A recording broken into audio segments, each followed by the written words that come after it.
am going to note for the record that the court did receive word from the clerk that a note had been passed in accordance with procedure by one of our jurors. That note does indicate that the juror would like to speak to the court regarding a potential issue. So at this point in time, I am going to be bringing that juror in. I want to make very clear the extent of the court's media order, which is that there shall be no audio recording or visual recording or live streaming of any kind of jurors. So at this time, I am going to order that there be no media photographing or live streaming.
Good morning. I'm going to ask you to come into the witness box. The clerk is going to put you on oath at this time for purposes of the canvas. So while you were out,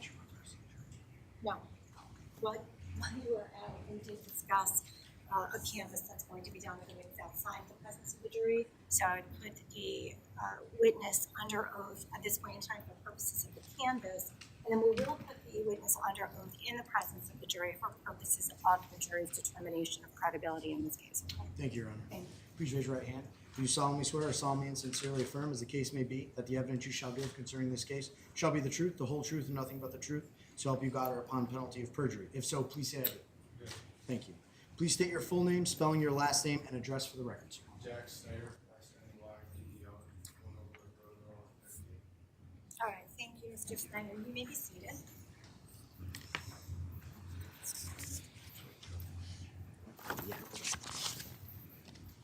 All right, so at this time, I am going to ask the prosecution to please provide on the record an outline of the agreement that this witness has made with the state. If I may approach the witnesses briefly. Has this been marked as identification? Okay.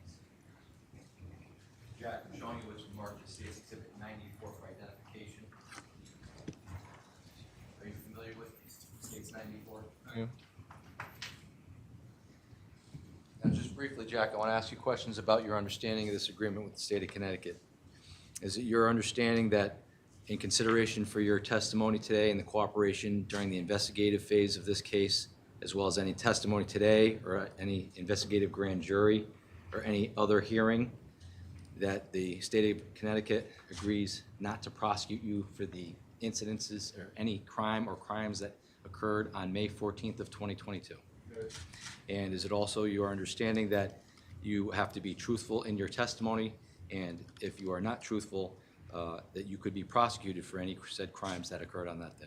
Yes. Is it also your understanding, based on this agreement, that if you commit any further crimes during the pendency of this case pursuant to this agreement, that you could also be prosecuted for the crimes that may have occurred on May 14th of 2022?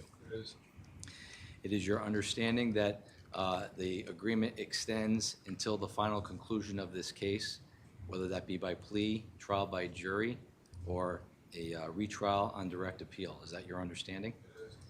And if you break this agreement in any way, that any statements that you gave before, during your testimony, either today or at any other proceeding, could be used against you at a subsequent trial? Yes. You want to hit the maximum exposure? Oh, that's right. Thank you. And with regards to the 4 individuals that were assaulted on May 14th of 2022, is it your understanding that you could have been exposed as a co-conspirator to an excess of 60 years in prison? Yes. That's fine. Thank you. All right, Attorney Smith, do you agree that the canvas and the outline adequately and clearly set forth the terms of the agreement that's been marked as an exhibit for identification purposes, and that would be 94? For the most part, Your Honor, I would just ask that a question be asked as far as he's been questioned about being truthful and who it is that determines the truthfulness. May I inquire? You can, yes. As far as your expectation, your understanding is that in consideration for your testimony, you won't be prosecuted, correct? Right. And it's your understanding that you'll be afforded full immunity from any crimes that could possibly be charged, correct? From May 14, 2022, correct? And that you have to testify truthfully, right? Correct. And what is your understanding about who is going to determine whether or not you testify truthfully? Just about what I experienced on May 14, 2022. I understand, sir. Who is it that determines whether or not you testified truthfully? I guess myself. Well, the agreement's between you and the state, correct? Correct. Between you and the prosecutor, correct? Correct. And you would agree that the prosecutor is the person who can determine whether or not to charge you under this, correct? Correct. Would you agree then that it's the prosecutor who determines whether or not you testified truthfully? I guess so. That's your understanding, right? It's not whether I think you testified truthfully or whether anybody else thinks you testified truthfully, right? You didn't make this between me and you. Correct. Okay. So that's your understanding, is that you have to testify truthfully, the prosecutor makes that determination, and if so, you're going to have full immunity. Is that fair to say? This was my truth. This is what I experienced on May 14th. and what I'm gonna say is what happened. Okay. You understand that this agreement is between you and the state's attorney, right? And that your end of the bargain is that you have to testify truthfully, right? Truthfully, yeah. And that the prosecutor determines whether or not he thinks you broke this agreement by testifying truthfully or not truthfully, right? Yes, So it's the prosecutor who determines whether or not you've testified truthfully. Is that fair to say? that's fair to say. That's what you understand? Okay, nothing further, Your Honor. Thank you. Any follow-up? No, Your Honor, thank you. Okay, all right, so at this point in time, I am going to just make one more inquiry of Attorney Smith. Attorney Smith, once again, is there any vagueness about this agreement that you have any concerns of at this point in time? Not at this point in time, Your Honor, with the understanding that I'm able to cross-examine him about it when he's on cross-exam. All right, certainly both parties are entitled to, If I may approach the witness, Your Honor, there is the ID that. of course. All right, so in keeping with formality and format, just with respect to the jury and what the jury has seen, I am going to ask the witness to leave the witness box. I'll ask the witness to be formally called for purposes of providing testimony, and we will put the witness under oath.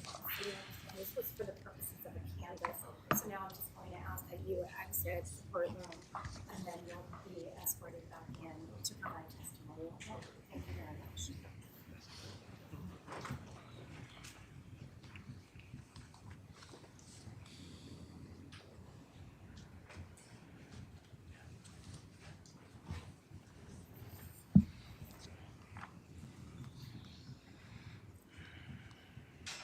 All right, thank you. At this time, I would ask the clerk to bring it up.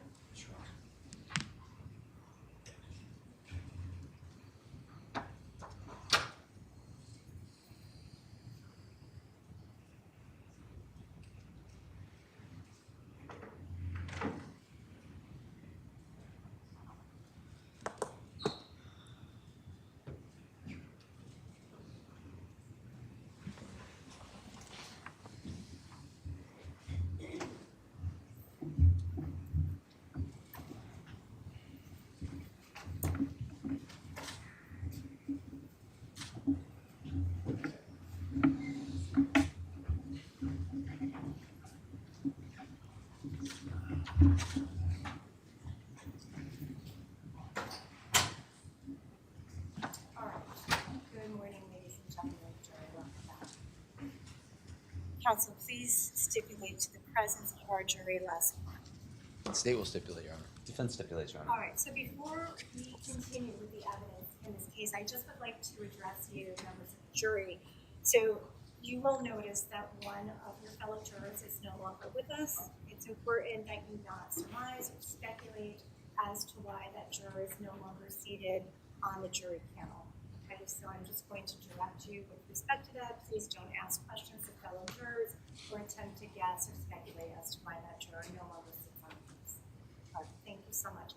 As such, if it's easier to view the following jurors who are seated in the last two chairs of the jury box, feel free to move over to your left as opposed to the right.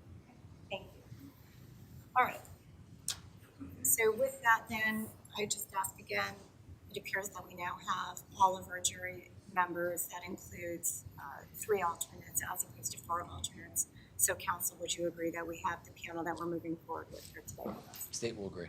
Defense would agree, Your Honor. All right, thank you so much for that. So I would ask the state to please call its next witness. The state would call Jack Snyder to the stand.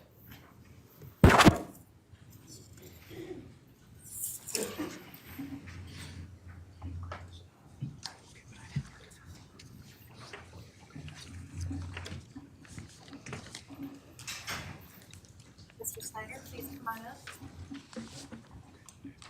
Take a step into the witness box and remain standing. The clerk is going to perform her oath relative to your testimony. Please raise your right hand, sir. Thank you. Do you solemnly swear or solemnly and sincerely affirm, as the case may be, that the evidence you shall give concerning this case shall be the truth, the whole truth, and nothing but the truth, so help you God or upon penalty of perjury? If so, please say I do. Thank you. Please state your full name, spelling your last name, and address for the record, sir. Jack Snyder, SNYDER, 1 Overlook Road, Norwalk, Connecticut. Thank you. You may be seated. Thank you. Good morning, Jack. Good morning. Can you please tell the ladies and gentlemen jury how old you are? 19 years old. And do you go to school? I do. Where do you go to school? University of Tampa. And what are you studying? Finance. And do you know why you're here today? I do. And why are you here today? Testify. In relation to what? The events that occurred on May 14th, 2022. And have we met before in connection to this case? We have. And can you tell me a little bit about the circumstances surrounding how we initially met? So I hired my attorney, and he went to the state of Connecticut, and they formed an agreement that I would provide full detail and truth about what happened on that day. In consideration for your, what's your understanding with that agreement? That I would not be prosecuted. And is there any consequences if, based on what you tell us today? If I were to lie about what happened or commit any more criminal charges, that I would be prosecuted or liable for prosecution. May I approach the witness? Showing you what's marked as State's Exhibit 94 for identification purposes. Do you recognize State's 94? I do. And what is State's 94? Our agreement. And is this the agreement that you executed in the presence of your lawyer and your father on November 2nd, 2022? It is. Does this agreement encompass the agreement between you and the state of Connecticut concerning your testimony concerning the events of May 14th, 2020? It is. I would offer this as a full exhibit. No objection, Your Honor. All right, court will accept into evidence as a full exhibit states 94.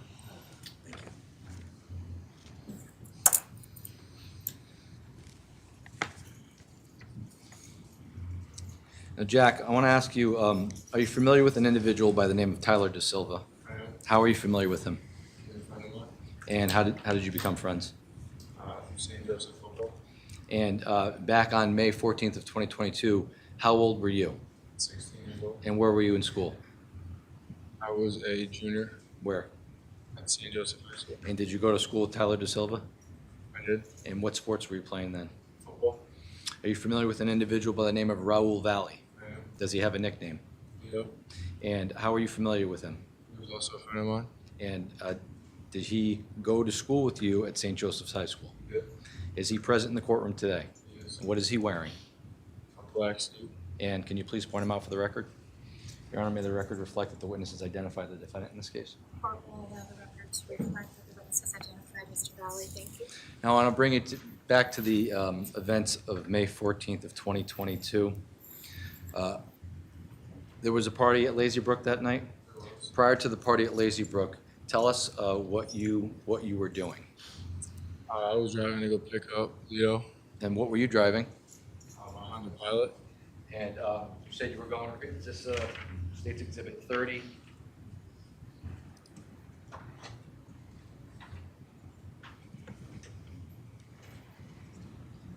Is that a picture? What is that a picture of?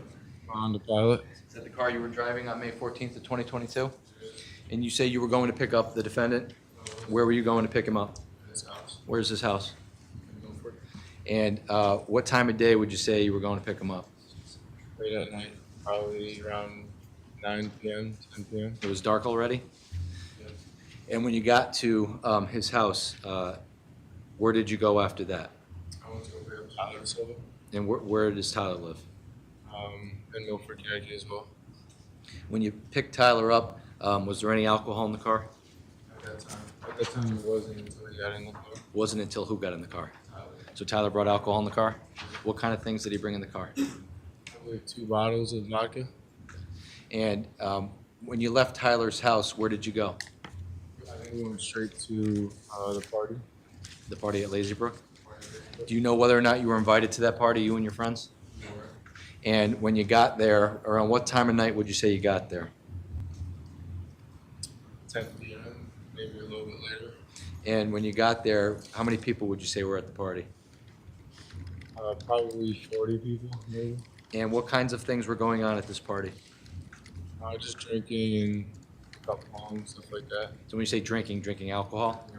You know, Was alcohol being provided at the house, or was it bring your own like alcohol? bring your own alcohol. And when you got to the party, were you drinking? I was. Were you drinking prior to getting to the party? I was. And when you got to the party, how long were you withdrawn? Did there come a point in time where you were under the impression that you guys had to leave? We were. And when you were being told to leave, did you encounter two individuals that you were not familiar with at that party? I was. And can you tell us a little bit about how that happened? So we were under the impression that we'd be able to stay at the party if we removed people who were also uninvited. So when these two individuals came, I didn't know who they were, and we were told to ask them to leave. So we went up to them and we just told them they weren't welcome there, that they needed to leave. When you were at the party at Laserbrook, between the time you got there and the time those people came, how long a period of time was that? Maybe 30 minutes, 45 minutes. And when you got there, do you recall what you were wearing that night? I believe a red sweatshirt. Do you recall what the defendant was wearing that night?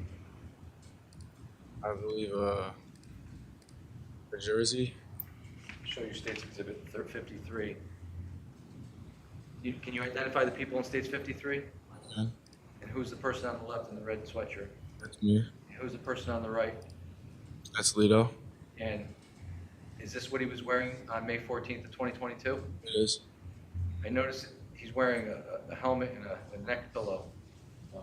Did he come to Laserbrook like that? He did not. Can you tell us the circumstances surrounding how that he came to be wearing those items I think he just found them maybe in the mudroom or in the garage or something. and just put them on? Did he put them on almost immediately when he got there? I wouldn't say so. Maybe 30 minutes, 20 minutes after we got there. So shortly before the two individuals that were also not invited, at least that you're aware of, arrived at the house? That's correct. So when you encountered these individuals, tell us about what happened during your interaction. Well, let me withdraw. Did you have an interaction with these two individuals when they came? Tell us about that. So one of them was holding a case of beer, and we said that he'd be able to stay if we took his beer or he gave us his beer, and he didn't want to give us his beer. So the conversation started to get a little bit more aggressive, and we moved from the garage to the driveway, and that's when I took his beer from him. Okay. You took his beer from him? And when you took his beer from him, did the, not what was said, but was there another, more interaction between you and the individual you took the beer from? And what was that like? I think he squared up with me initially, and then I squared up with him. So you were going to fight for the beer? Is that good, right? And do you recall how the fight started? I do. And how did the fight start? After we squared up with each other, Lito came around and hit him in the back of the head, and then he lunged forward at me. And how long did the fight last for? 30 seconds. And you recall, when he lunged at you, did you recall what happened after he lunged at you? I fell to the floor. And when you fell to the floor, do you recall if anybody else jumped in on the fight at that point in time? I think Tyler and Lito were helping me out while I was on the floor. That was about it. And how long did the fight last for? 30 seconds.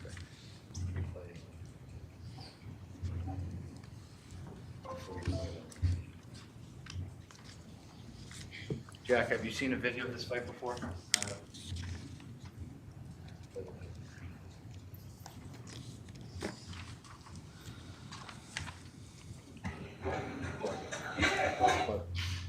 So Jack, is there a pointer up there? Can I? Right there. You have your monitor in front of you. I'm going to ask you if you can identify this person in the red. Do you know who that is? That's me. The person in the green that it appears that you are fighting, who's that? That's the Shelton person that I was fighting. Is that the kid you took the beer from? Yes. The kid here with the dark pants, the light blue shirt, do you know who that is? You can rewind it if you can. Can you rewind it a little bit?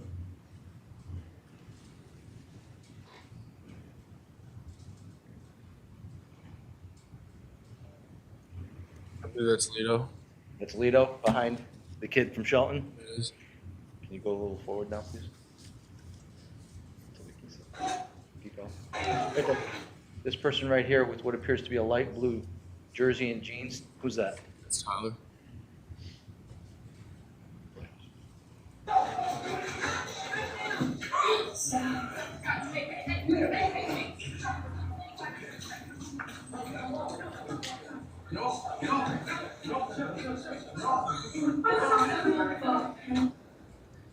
fight happening that way? Yeah. Now, the fight lasted about 30 seconds. You said after the fight broke up, can you tell us what happened after that? We all got up, and I think the Shelton kids went down the driveway, and I caught a ride home. And everyone from the party started dispersing outside, and the mother of the house kind of shut the party down at that point. And when the mother shut the party down, where did you, what, if anything, were you guys planning to do at that point?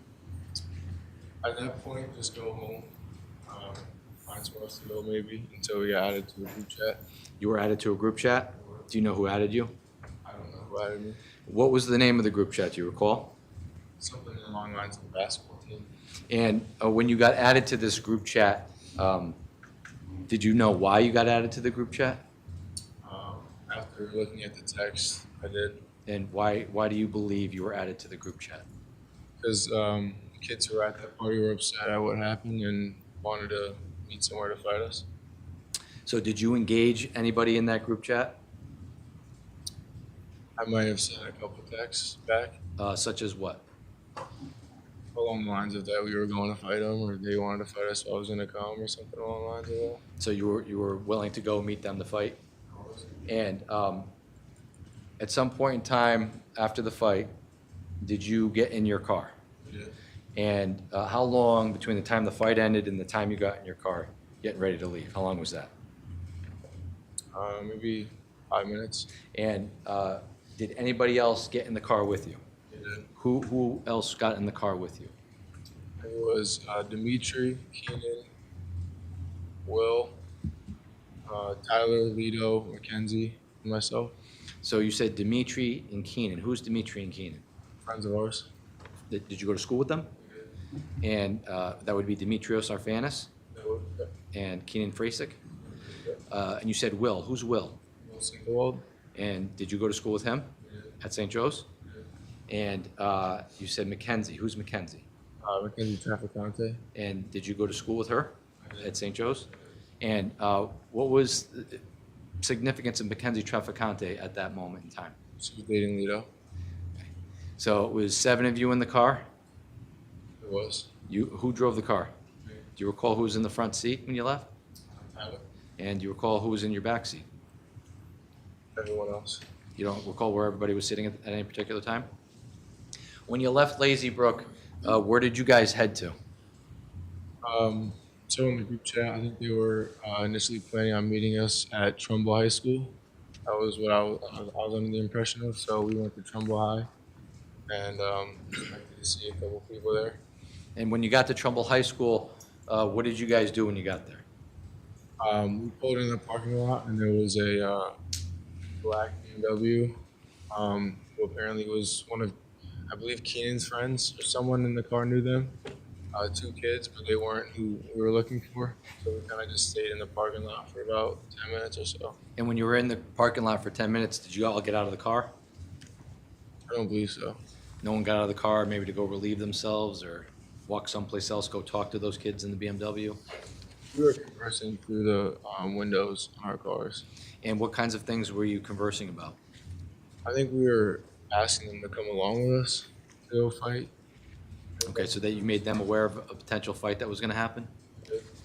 And were you having a conversation with the defendant when you were at Trumbull High School about what had occurred at Lazy Brook or this potential fight? I think it was in conversation. And what kinds of things were you guys talking about? So we were going to go meet these kids and fight them. And fight them? The intent was to fight them? Yeah. Now, you said you were there for about 10 minutes. After about 10 minutes, did you become aware that it was time to leave Trumbull High School? How did you become aware of that? In the group chat, somebody sent us an address and told us to go over to that house, and that's where they'd be. And did you in fact drive over to that house? You in the front seat driving? And who was in the front passenger seat? Tyler, so And when you got over there, do you recall what the house looked like when you got there? I just knew there was a driveway on the right and a front lawn. Couple bushes. State's Exhibit 49 is State's Exhibit 49 look familiar to you? It does. Is that the house that you went to It is. May 14th of 2022? Yes. And do you recall, you're from Norwalk? I am. Do you recall your path of travel when you got to that house that night? Yeah, it was from Adams. It was from Adams?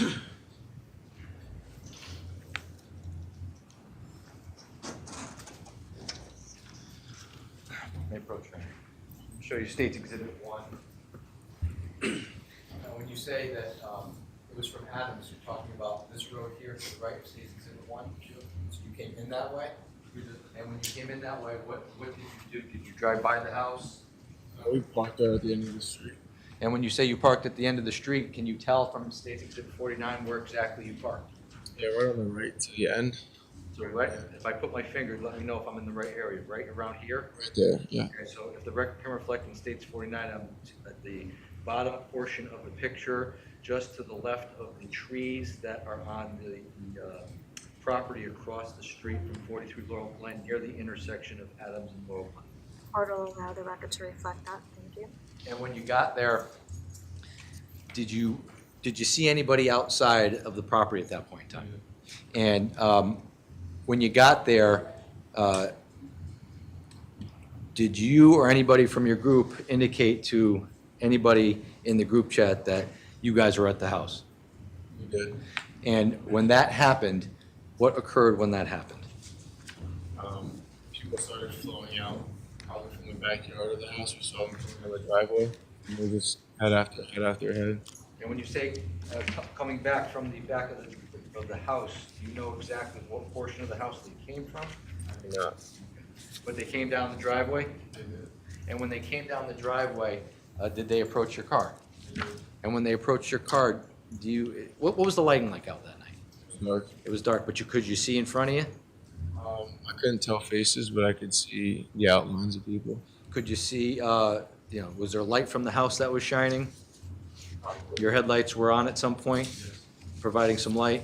Yes. When the individuals, did they approach your car? When they approached your car, how close did they get to your car? They did touch my car. And were you familiar with anybody that approached your car at that moment in time? And did you have a conversation? Did you or anybody in the car have a conversation with anybody that approached your car that night? We did. What was the conversation initially like? Very aggressive. You didn't expect to see so many people there, so we were kind of already kind of on our backs, and they surrounded the car. The windows were cracked, so we could talk to them through the car, and they were screaming, cursing, throwing stuff at the car, kicking the car, stuff like that. So They were- in the car, What were they doing? Spitting at the car? spitting in the car, Touching the car? yeah. Were you guys saying anything back to them? I don't remember the conversation, but we were both going back and forth, kind of. So were you arguing with them also? I believe so, yes. Okay. And how long would you say that occurred for? 30, 40 seconds. Good. At some point in time after 30, 40 seconds, what did you do? I kind of itched my car a little bit to clear the way, and then I drove off. And when you drove off, where did you drive to? I drove down the street about 5 houses down and stopped the car. And when you stopped the car, what happened? I let people out of the car. Do you recall who got out of the car? There was people in the back who wanted to get a ride home. And why? Do you know why they wanted to ride home? Because they didn't want to be involved in what just occurred back at the house. And at some point in time down the road, and when you say down the road, are you talking, if you're looking at States 1, are you driving down towards Farmhouse Lane? We are. Okay, and do you recall where on Laurel Glen, or where on the road, I should say, did you stop the car? Probably about 5 houses down. Was it close to the intersection of Farmhouse and Laurel Glen? Maybe that house right across from the farmhouse. And when you got out, when you stopped the car, did at some point in time you have an interaction with anybody else that was not related to your car? I believe we did. And then can you tell us a little bit about that? I think there was a couple kids running down the street. And when they ran down the street, do you know what they did? I think they were talking to people who exited my car. Do you know who they were talking to? I don't recall. Were you still in the car at this point? And do you recall what, if anything, was anything thrown from your car or towards your car at that point? I don't remember anything at the time. It was my car. When you were down the street and there were individuals out of your car, did you see anybody engage in any physical altercation down the road? I did not. Did you see anybody from that other group with any weapons on them at that point in time? I did not. At some point in time, did you drive the car down the road and turn back? I did. And when you did that, what did you do? Did you get in the car? Or get out of the car? What did you do? I think we went out to check the damage on the car. When you said we, who's we? I think they were already down the street. I drove off, and then I came back around, and then I got out of the car, and we were all kind of outside the car. So were you the only person in the car that drove down and came back? I think so. And when you came back, Mackenzie was out of the car already? Yes. Tyler, Yes. the defendant, Yes. Will, Yes. Keenan, Yep. Demetrius? Yes. And when you got back, you stopped the car? And when you got out of the car, what did you do when you were looking at your car? Just observing. What did you observe? Dents and nicks on the car and something on the windshield. Showing your state's 31, is this something that you saw on the night of May 14th of 2022? It is. By the way, what time would you say you got to 43 Laurel Glen on May 14th, 2022? You recall? Maybe 11:30, 11. So this defect in the windshield here, was that there prior to getting to Laurel Glen? It was not. So that happened when you got to Laurel Glen? Good. And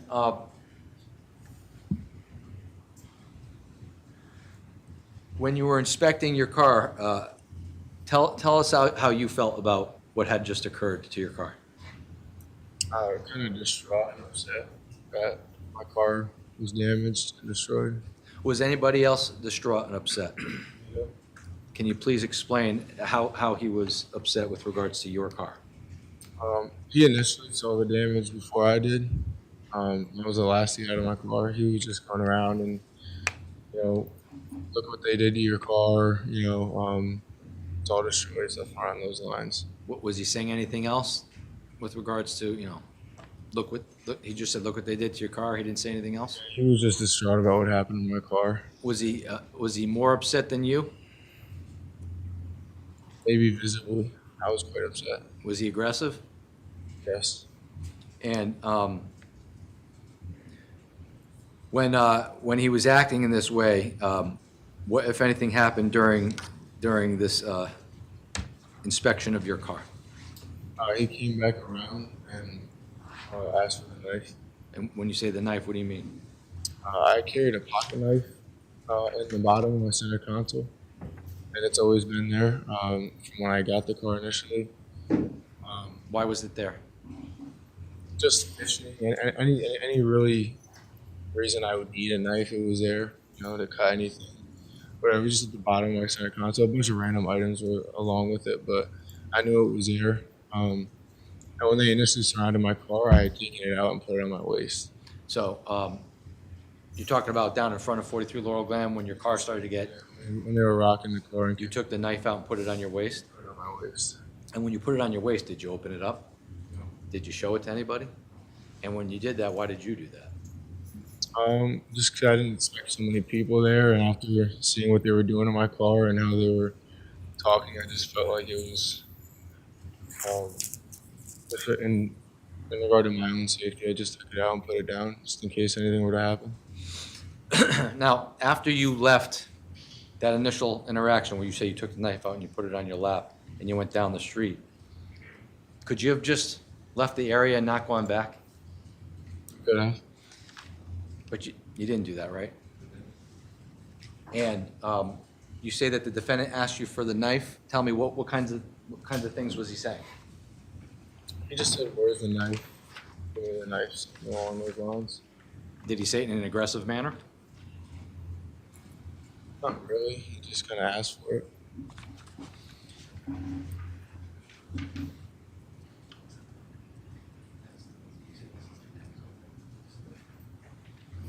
approach the witness, Your Honor. Yes. Jack, I'm showing you what's been marked as State's Exhibit 95 for identification purposes. You recognize State's 95. I do. And what is State's 95? A copy of the knife. Is this a picture of the knife that you sent me that is a duplicate of what the knife looked like from May 14th, 2022? It is. Is this a fair and accurate depiction of what the knife looked like that you possessed on May 14th? It is. All right, I would offer this is a full exhibit. Attorney Smith? No objection, Your Honor. All right, court will accept in evidence States 95 full exhibit. Thank you. Thank you, sir.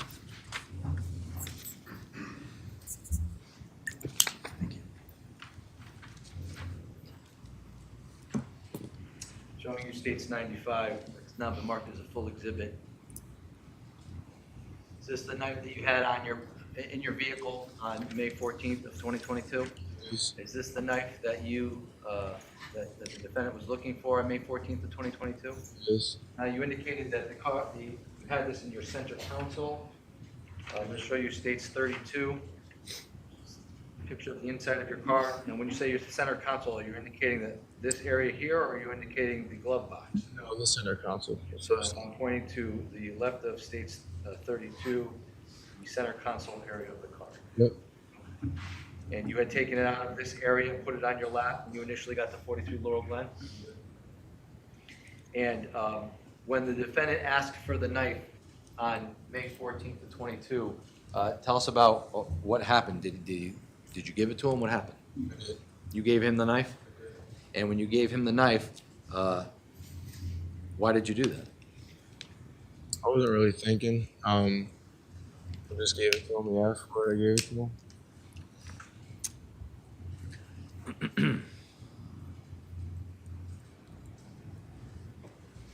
Now, is there any conversation between you or anybody else just slightly before or after you give the defendant the knife?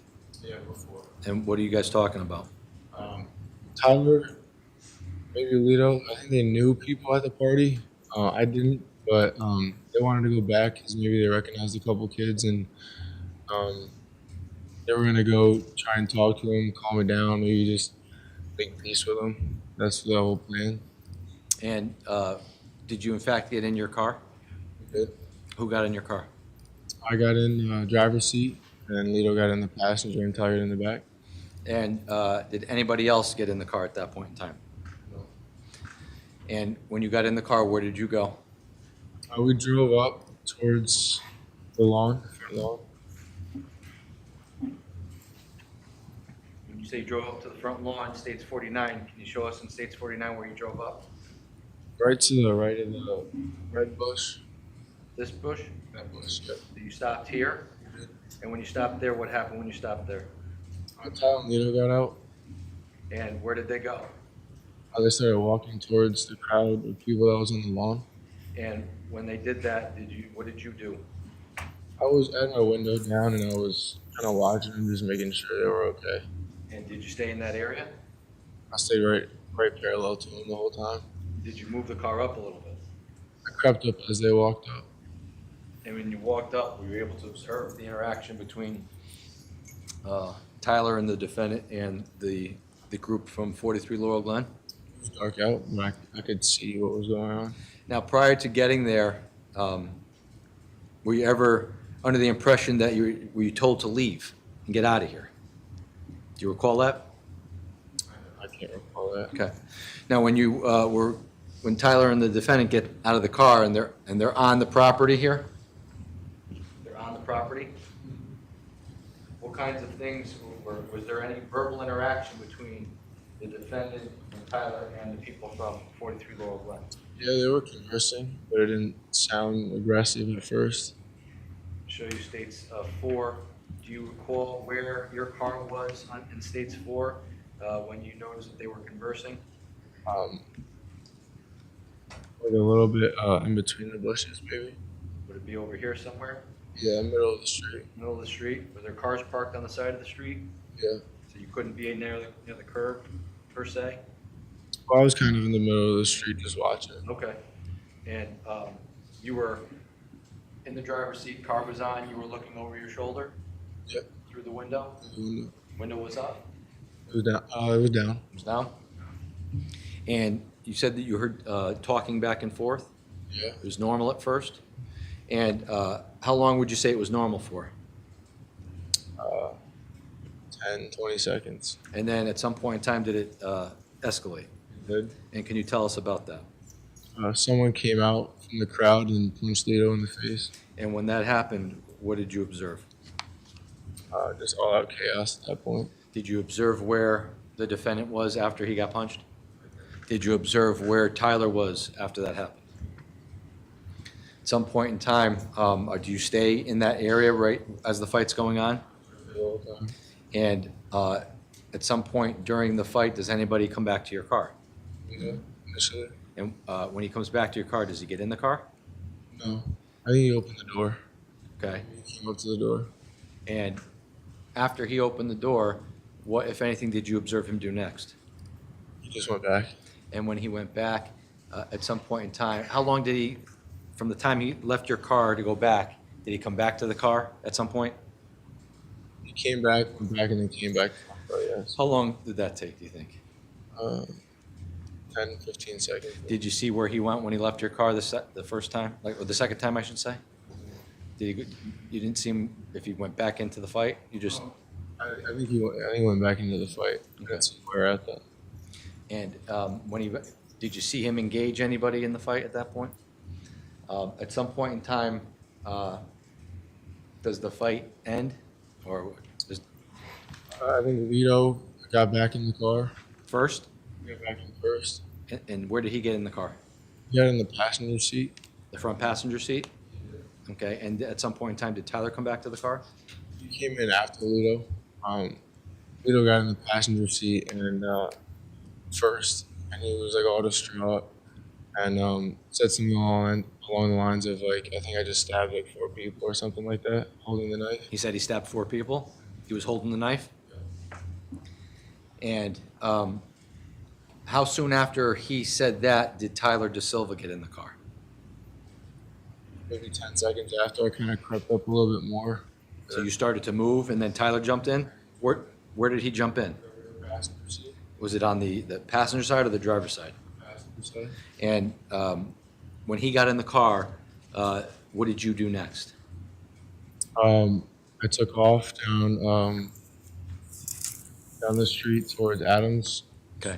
So if we're looking at States 1, you took off towards Adams when you got to Adams. So this way, just for the record, motioning from the left of the exhibit to the right towards Adams, right? And when you got to Adams, where did you go? We took a left. So you went down here? You did. And you hit the cul-de-sac? You did. What happened when you hit the cul-de-sac? So as I was making going around the cul-de-sac, Lito told me to stop the car. You told me to stop the car? Yeah. Do you recall where you stopped the car? You want to point out? Right there. And so, did you park on the side of the cul-de-sac there? Yeah. And when you stopped the car, what, if anything, happened when you stopped the car? Lito got out of the front passenger and threw the knife. You saw him throw the knife? I did. Where did he throw the knife? Directly into the woods area that was right there. Show you States Exhibit 45, the cul-de-sac, Adams Road, you recall that? Yeah, I do. And does this look like, States 46, does this look like the wooded area where the knife was tossed? Yes. And after he threw the knife in the woods, what happened after that? Did he get back in the car? He did. And when he got back in the car, what, if anything, did he say? I don't recall him saying anything when he got back. So you got back in the car, and what did you do? We took off and took a right back on the street, which is where I believe people were getting their rides. So you drove back down Laurel Glen? So you came back on States 1, you came back down this way? Took a right on Laurel Glen, drove past the house again? Yep. And you met people down here? We did. People that were originally in your car? And when you got down to that end of the street, what, if anything, happened when you got there? Dropped Lito off. I think that's where he was getting picked up. Do you know who he was getting picked up by? I think Mackenzie's sister was coming to pick her and pick him up. And when he, so he got out of the car at that point? And when he got out of the car, what happened when he got out of the car? Tyler got in the front passenger, then he took off towards Tyler's house. And when you took off, did you know how to get home from where you were? I used Google Maps to get to Tyler's. And you drove down to Tyler's house? And when you got to Tyler's house, did you have, what happened when you got to Tyler's house? We met Owen De Silva, Tyler's cousin. He was outside. And were you talking with Owen De Silva? Did you tell him what happened? Did you and Tyler De Silva, not what you guys said, but did you have a conversation with Tyler on the way from Laurel Glen to Milford when you talked to Owen De Silva? Good. And what kinds of things were you saying to Tyler De Silva? I kind of told him that Lito said something like, "Oh my God, I think I stabbed people" or something. We were talking about his injuries because Tyler was all bloodied up and in bad condition. How did Lito appear? Did you get a good look at Lito? He was also pretty bloodied up. They were both kind of beat up. Yeah. And did you say anything else when you were talking, when you were going to Milford? The conversation was kind of along the lines of like, how are we going to get back at these people? Because like, at the time we had no idea the severity of the situation. Like when Lito said like I stabbed people, I'm thinking like he's on the ground and maybe hit someone in the leg or something and got out of it and got back in my car. So it was kind of like the tension was kind of still there. And in the group chat, kids were still texting in the group chat. So it was kind of just still kind of aggressive between the groups. So we were just kind of talking about like how are we going to get back at these guys? And you didn't understand the severity of it? Just always got jumped or something and we were going home. And did you text anything in the group chat after the incident, 43 Laurel Glen? I did. What did you text? I guess said something along the lines of like, enjoy the hospital visit or something. And at some point in time, you talked to Owen De Silva. Do you stay in Milford that night, or do you leave? I go And you go to home, and home back to Norwalk? And when you go back to Norwalk, when you get home, do you have any conversation with anybody when you get home? Yeah, my father. And did you tell your father what had happened? I did. And not what he said to you, but what was his appearance to you when you told him what had happened? He kind of looked shocked and kind of gave me the impression that this was going to be something more serious than I kind of thought it was. At some point in time, did you have another conversation with another family member? I did. Who did you have a conversation with? My cousin, And who's your cousin? Mike Fiorio. And you talked about what had happened at 43 Laurel Glen? Mhm. And at some point in time, were you contacted by the Shelton Police Department in any way? Was it, how close in time was it from the time of the incident to the time Shelton Police Department contacted you? I think it was that morning. And did you talk to the police at that point in time? My father picked the phone up and just told them that we were hiring an attorney. So you hired a lawyer at that point? And again, that was May 15th of 2022? I believe so. And at some point in time, do you recall in consulting with your lawyer and your father or your parents, do you recall wanting to meet with the state's attorney's office with regards, or the Shelton Police Department and the state's attorney's office with regards to this incident? Yep. And is that when your lawyer approached the state's attorney's office to give us potential information about this case? In particular, where the knife was discarded?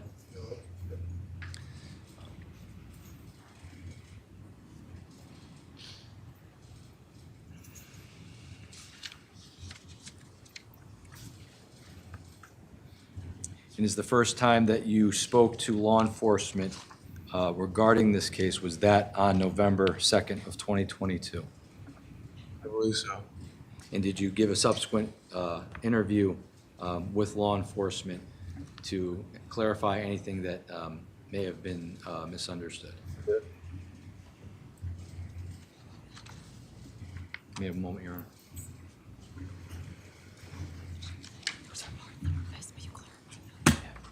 I have no further questions, Your Honor. Thank you. Ms. Smith? Thank you.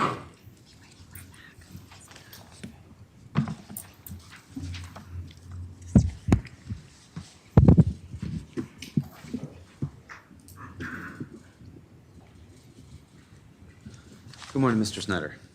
You and I have never met before. Never talked about this case before. Well, so let's talk a little bit about it now.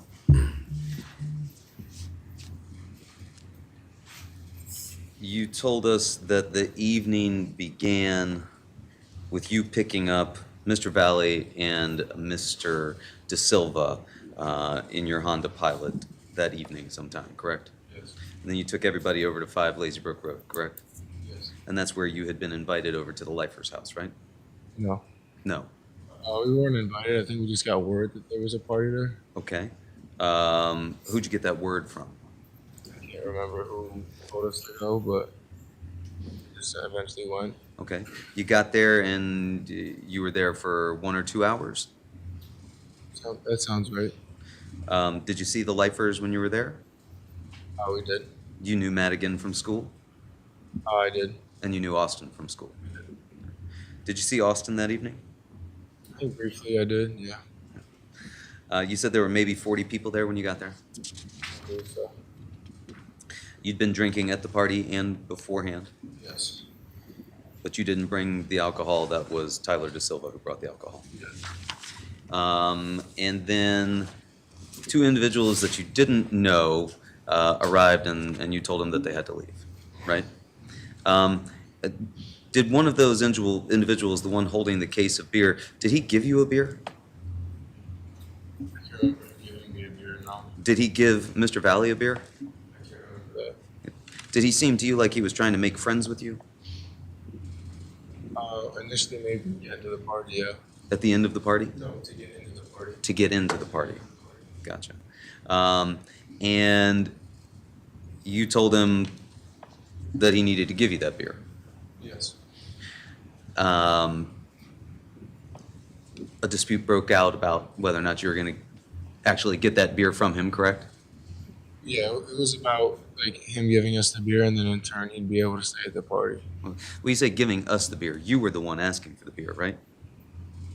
Yeah, You were the one who was talking with this individual, right? we all were.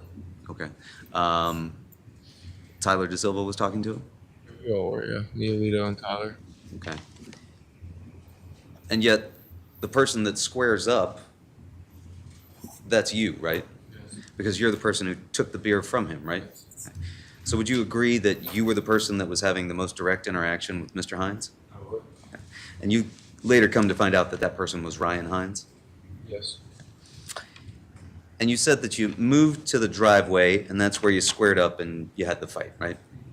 And you guys were moving around in that course of that fight? We were.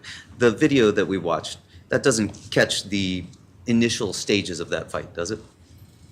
I believe it does. I don't think the fight started until into that video. Okay, that catches the very beginning of that fight? It does. So you guys had not begun fighting until you got out into the driveway? Yes. Yes. And people sort of formed a circle around, right? There were some folks watching. And it was just you and Mr. Hines that were going to have this square off. Yep. And you said Mr. Valle came around and hit him in the back of the head, right? And that he lunged at you, Ryan Hines did, yeah.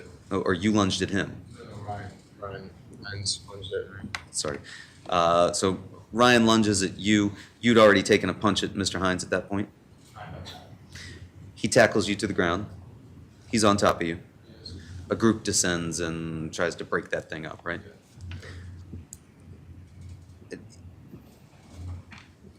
At some point, you all get up and you go your separate ways. Yeah. The kids from Shelton High that had just been involved with the fight, they walk down the driveway and get in a car somewhere? They did. Did you see them do that? I did. And where was your car parked? To the left. Looking down the driveway, it was off to the left. Okay, so nearby. And you, how long before you got in your car and left? 5-10 minutes, maybe. Did you see at any point Mrs. Leifer come out, shut the party down, and give the beer back to Mr. Hines? I remember her coming out. I don't remember her giving back the beer. Okay. In any event, you didn't have the beer anymore at that point, correct? He said after that the plan was to go home, right? It was. When you say go home, to your own home? No, I was gonna be sleeping out that night. Where were you going to be sleeping that night? Most likely Tyler's. That's why Tyler I De Silva's? slept out. And as far as Tyler De Silva, that was a close friend of yours? Do you remain close friends? And would you say you were closer with Mr. De Silva than you were with Mr. Valle? I would. I think that's fair to say. Okay. You weren't going to sleep at Mr. Valle's house that night.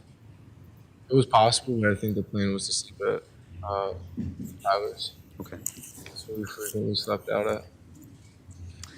And you said at some point you got added to this basketball group chat, right?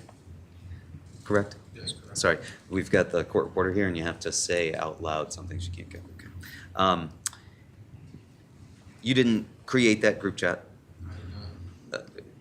Mr. Valle didn't create that group chat. Mr. De Silva didn't create that group chat. But you got added to it. Okay. When you got added to it, was Mr. Valle also added to it at that same time? I'm not sure if he was at it, but I know a couple of us were. I'm not sure exactly who, but we were all kind of talking about it. Okay. Who else was on that group chat? There were probably a good 20 people in it, and about probably 3 or 4 of us in it. So it was majority kids that I wasn't aware of. I didn't know. So when you were looking at that group chat, you couldn't see the names of the folks that you didn't know. You just saw numbers. Is that fair? Yep.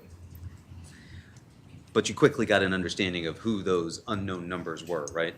And you understood that that was the kids, at least some of the kids and kids who were related to the kids that you had just gotten into the fight with, right? Yep. Because you said that there was, your understanding based on what they were texting was that they wanted you to fight with them, right? And you sent text back indicating you were willing to do that, right?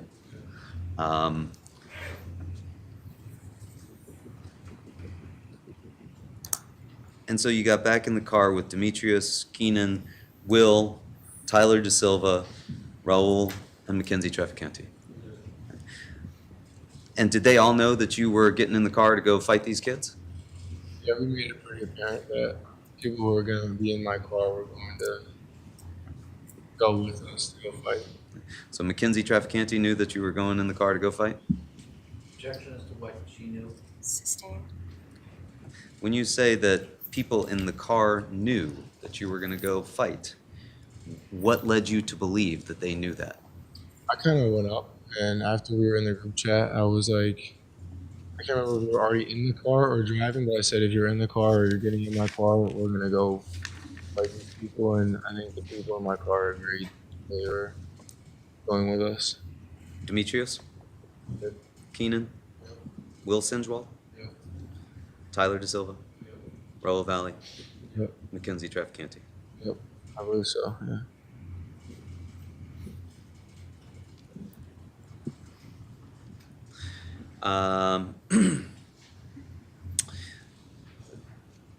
You told us you were driving and that Tyler De Silva was the passenger at this point, right? Yep. And so you got in the car and you went over to Trumbull High School. We did. And there you said that you were expecting to find the kids who were using this basketball group chat to invite you to fight, right? They weren't there. They were not. You said there was a black BMW there? Black or blue? I think it was a dark colored. Could it, you don't think it was a white BMW? I don't think so. I don't remember being a white one. Okay. It was dark. I think so, yeah. As far as the time of day, it was dark that night. Yes. And the people in that BMW, those were people that your group knew, right? I didn't. I believe someone in my car knew them. Okay. And you said you were there for 10 minutes, nobody got out of the car. I don't remember that. I didn't get out of the car. What were you doing in the car? On my phone, probably. Music on? Most likely. Car running? Yep. 7 of you in the car talking through the window, you told us, to the other vehicle. Was there another vehicle there with a group of girls in it? I don't remember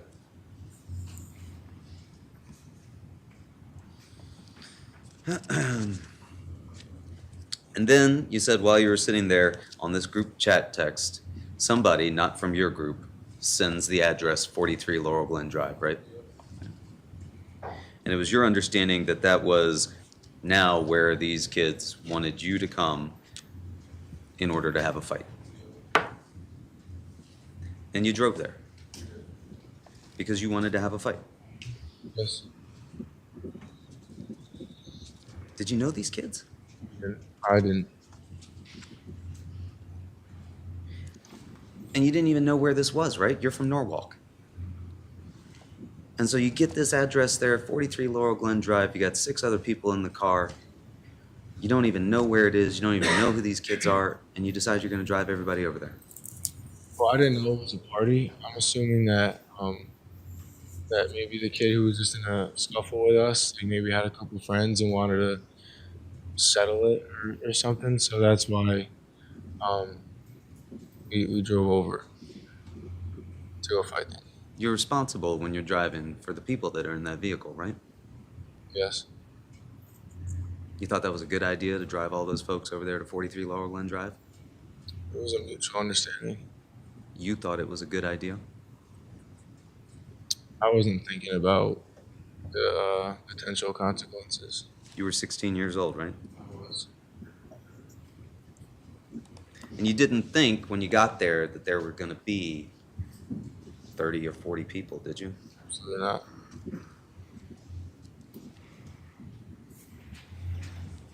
And you didn't know where it was. You had to GPS it, right?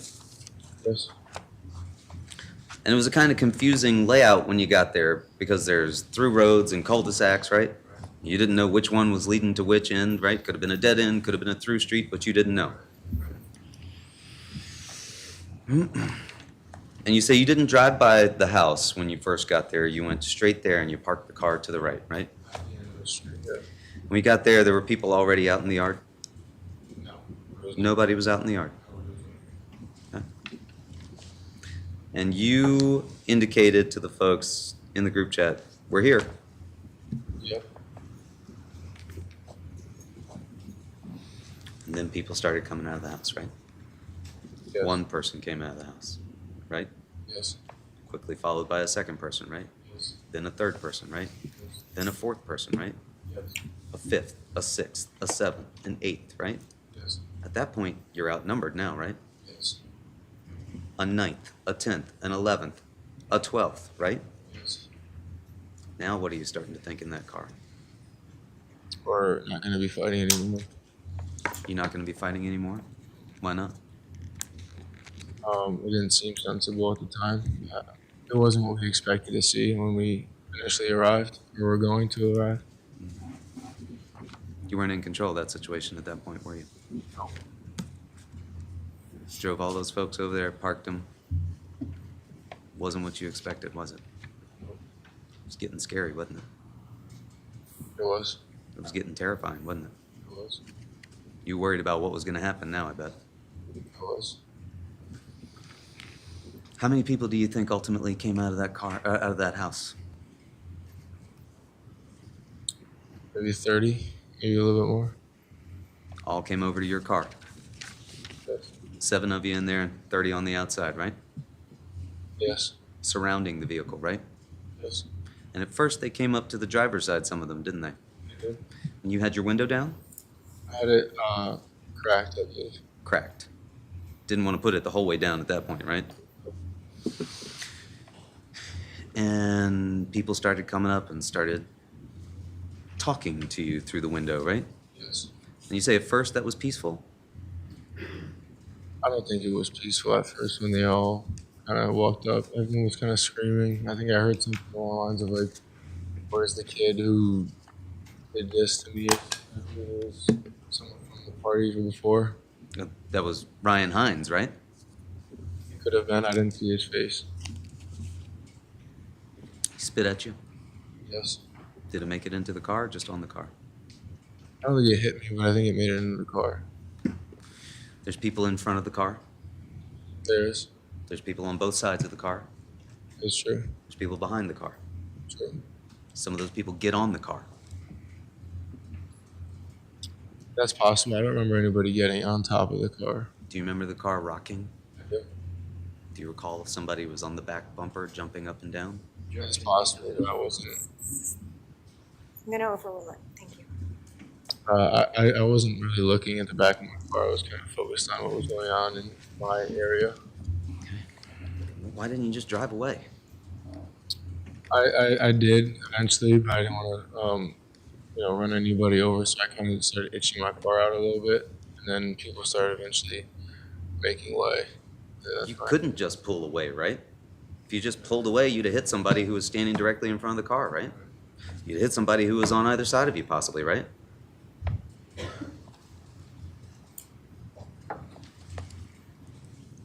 There was lights on the street, but it was dark, right?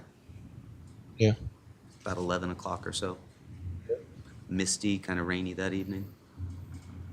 Sounds about right.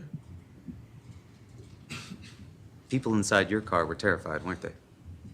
Objection as to what other people were. Sustained. What was the demeanor from the people inside your car? What did that indicate to you? They wanted to go home. They didn't want to be there anymore, right? They were terrified, right? Most likely, yeah. And you were thinking to yourself, oh my God, what have I gotten these folks into, right? Yeah. I brought all these people here. I'm the driver of this vehicle. I'm the one who put us here, right?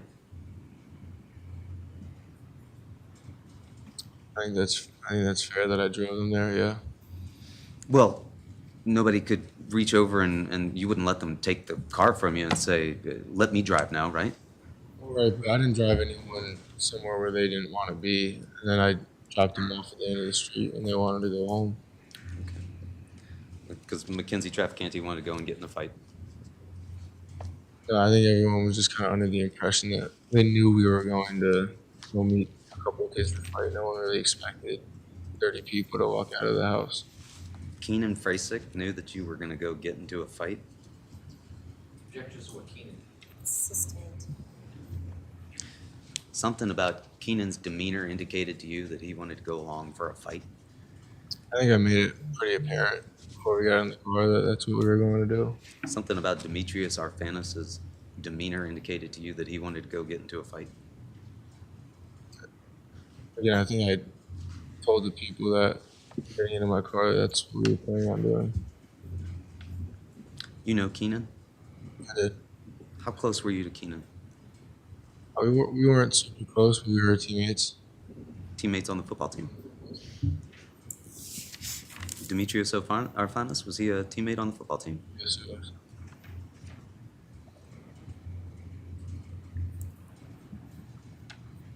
Are they starters? I don't believe at the time of the incident, no. How many people were on the driver's side of the car? Initially, when we were at the end of the street, When you're right there parked in front of the house, when you first stopped at the house? there was a crowd of people. I don't really know how many. Too many to count. Yeah, How many people were on the passenger side? it was kind of a big crowd all around the car. And you said they were touching the car, right? Yeah. Hands on the vehicle? Objection as to the answer. Sustained. Were they punching the car? Objection as to the answer. I'll allow it. I believe so. Throwing stuff at the car, kicking the car, stuff like that. At some point, the windshield gets smashed while you were there in front of the house, while these people are surrounding the vehicle. Are people inside your car saying anything? Objection as to what they said. I asked, are they saying anything? I'm going to overrule the objection at this point, just yes or no, relative to the question. Please ask the question again. Are people in your car at this point saying anything? Yes. And did that indicate to you that they were scared? Yeah, I think we all were. In fact, you were so scared, you reached into the center console where you knew you kept a pocket knife, right? That's true. And you did that because you were so scared, you thought, I might need to defend myself, right? You thought somebody might smash this window, right? They just smashed the windshield. What's going to stop them from smashing my window, right? and I'm stuck here in this vehicle, can't move forward because there's people surrounding it, right? And you thought, what am I gonna do if people reach into this vehicle after smashing my window and pull me out of it, right? So you reached in and you grabbed the knife out, right? And you told us you put it on your waist. Did you mean you put it in your lap? Yeah, that's what I meant. Okay, because you didn't like take it and use the clip to put it on your belt or something, right? You didn't put it in your pocket, did you? You didn't think, well, it's right here in the center console. If I need it, I can get it out at that point, right? It was kind of buried under a bunch of random wires and stuff like that. You didn't know what these people surrounding the car were going to do, did you? But you were scared enough to think that you needed that knife, right? Mr. Valle didn't know about that knife, did he? Objection as to what Mr. Valle. Sustained. Had you ever told Mr. Valle about that knife? Never came up in conversation. Never came up in conversation. You had never told him about it, did you? No, there wouldn't have been a reason to. So as far as you knew, he had no knowledge that that knife was there. Objection as to what he did. Sustained.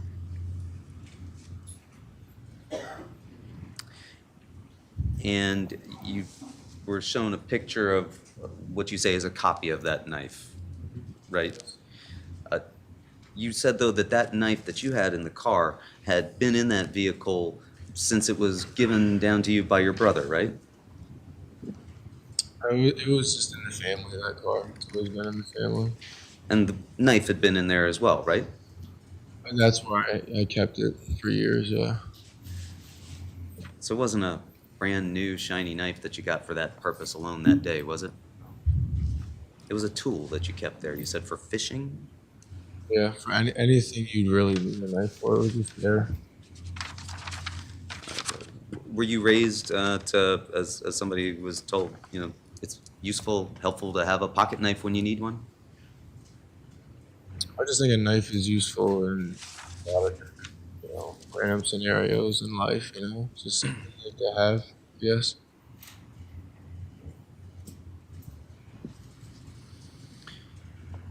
At some point, the situation became so terrifying inside that vehicle that despite the fact that there were people in front of it who might get hurt if you were moving, you thought that's what you needed to do to protect yourself and to protect the people in the car, right? Was to grab the knife. Was to, well, you already had the knife, but now you thought, I've got to move this vehicle. Even if these people in front are going to get hurt, we might get hurt if I don't, right? And so you move the vehicle forward. People backed off of it, or they stayed off, they fell to the side? What happened? As I started hitching the car forward, revving it and pushing it forward, people started dispersing a little bit, so it made a path for us to just kind of speed right off. You saw a path and you took it. Car took off down the street at a high rate of speed, right? Yeah. And then you drove back and forth, up and down the street, right? I don't remember that. Throwing things out the window at this group, right? I don't remember that happening. That didn't happen, did it? You drove down, some people got out of the car around that area where you showed us on Exhibit 1, right? And in fact, do you recall that people from the party were now chasing the vehicle down the street as you were driving away? Initially, yeah. In fact, when you let these folks out, or when they got out of the car when it first stopped, a group of these Shelton kids were coming down chasing them, right? I think so, yeah. And you could see that at least in your rear view mirror, could you not? And then you drove the car off up ahead, correct? And at that point, you were alone in the vehicle? I believe so, yeah. And you drove up and you went and you turned down Farmhouse Lane, right? No, I think I went down straight. Down to the end of Laurel Glen? Yeah. The dead end, I think it is. Okay. We can't see that dead end on Exhibit 1, can we, behind you? No, I don't believe so. It extends a further way down there, right? So you lost sight of the people that you had just dropped off at some point, did you not? You couldn't see them anymore because you had driven down to the end of the street, right? And you thought, oh my God, I just left all these folks at the street that I just drove them to with this crowd of people that just attacked the car, right? You were scared for them at that point, were you not? Yeah, I turned around and I went back. You went back even though you were scared? Yeah. What did you think was going to happen if you didn't go back? That calls for speculation, I'm gonna check that. So, You were worried if you didn't go back that your friends were going to get hurt, weren't you? Yeah. That's fair to say. Um, Now, when you got back, can you show us again on Exhibit 1 where you stopped the vehicle when you came back to your friends after going down to the end of Laurel Glen? Near the intersection of Laurel Glen and Farmhouse? Okay. And where at that point, and when you stopped the car, you got out at that point, right? I did. And where at that point was Keenan Frasick? I believe on the curb, I think. Did he come over to the vehicle? The vehicle was kind of right up to it. I don't remember him walking like up on top of the vehicle, but he was around, I guess. Did you talk to him or did he stay on the curb? I don't remember any conversation I had with Keenan, but And did Mackenzie Trafficanti come up to the car or did she stay on the curb? I don't remember if Mackenzie was up on the curb. I think she was on the curb. I don't remember any conversation with her either, of her coming up. Will Sinjwald, did he stay on the curb? Demetrius Arfanis, did he stay on the curb? So yeah, they were all kind of just right there. And so at the vehicle then, near the intersection of Laurel Glen and Farmhouse Lane, is yourself, Mr. Valle, and Tyler DeSilva? Not yet in the car, but yeah, we were all kind of there. Inspecting the car, you told us. Yeah, I got out and I started looking around. And do you remember some Shelton High kids coming up and having an interaction with you? I don't remember any conversation I had with them. I remember that the day that they were there, or at least around the area. Then I got back in the car. How close were you to Mr. Valle? Around the car.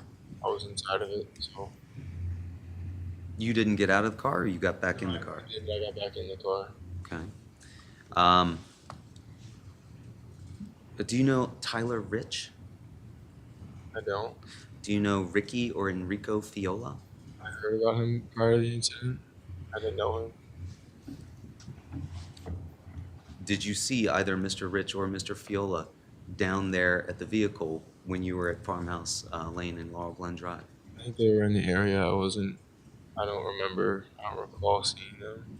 I don't remember that. Okay.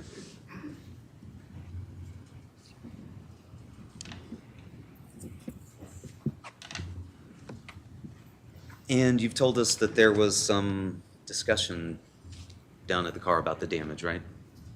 Yeah. You told us you were upset about the damage, right? I was. Yeah, I was going around looking at the damage on my car. You told us you were distraught about the damage, right? I explained this to my parents, stuff like that, thinking about damage, insurance, all that. And you didn't know any of these kids at 43 Laurel Glen Drive. I didn't know. But you knew that the kid that you'd gotten in the fight with at 5 Lazy Brook was there at that party at 43 Laurel Glen Drive, right? Yeah, I didn't see him particularly, but I kind of got the impression he was there from what they were kind of screaming and stuff, and why we were there in the first place.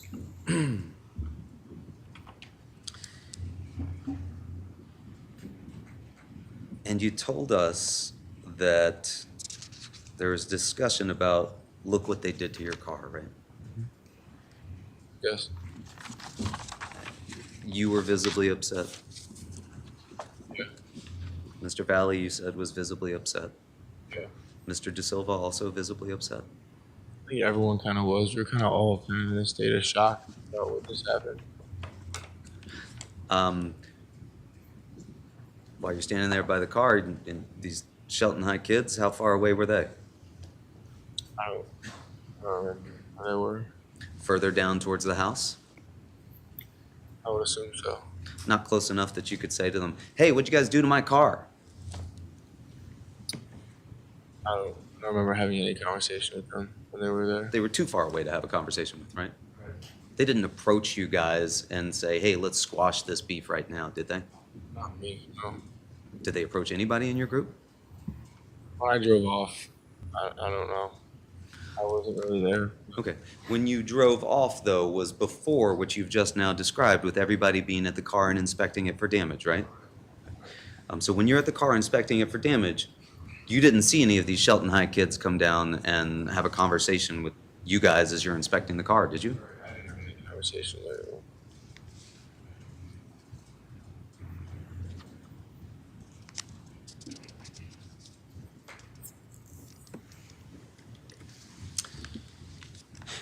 And then you told us at some point you understood that Tyler DeSilva wanted to go back to 43 Laurel Glen Drive, right? Because he knew, as far as you understood it, some of the kids there. Right. You live in Norwalk, right? Right. Is that where you grew up? So you're a lifelong Norwalk resident? Yeah. And Tyler DeSilva is not from Norwalk, right? He was living in Milford at this time, but he had grown up in Shelton for some part of his life, had he not? I believe so. And Yeah. he knew some of these kids at the Shelton party. Right. And he told you, Objection is what he told. your understanding was that he knew some of these kids at the Shelton party, and he wanted to go back and make peace. Right. His family, I guess, knew a lot of their families. So that was the whole purpose.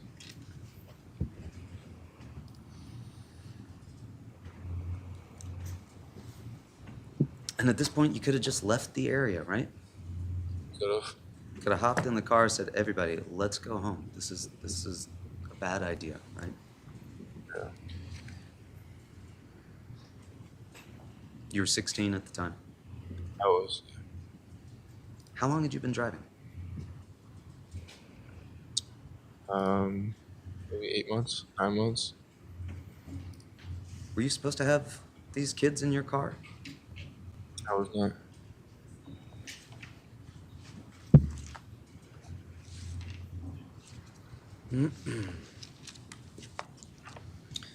And then Mr. Valle came up to you and he said, where's the knife? Give me the knife, right? Yeah. Like that aggressively? I wouldn't say it was that aggressive, but it was just asking for it. He was just like, hey, where's that knife that you had, right? I don't think it was that aggressive, no. He wasn't that aggressive about it. It was aggressive, but it wasn't it wasn't what you just presented. And he didn't want something else at that point, did he? Just a knife. He didn't want anything else, no. He didn't indicate to you, hey, let's all grab some weapons and go back there, right? He didn't say, I want that knife so that, let's go back and get our revenge, right? In fact, you understood from his demeanor that he was also scared, right? More upset, I presume. You presume. He was a little bit more angry in his demeanor. You were still scared. I was. You thought these kids might come back down the street again, right? Not necessarily. That didn't cross your mind? Well, I knew I had the car, so if anything, we could have just driven out of there. But you didn't. And Tyler DeSilva was adamant that he wanted to go back and make peace. I'm going to object. That's what Tyler Silva said. Sustained. Tyler DeSilva was adamant that he wanted to go back and make peace, correct? Objection. That calls for hearsay. Sustained.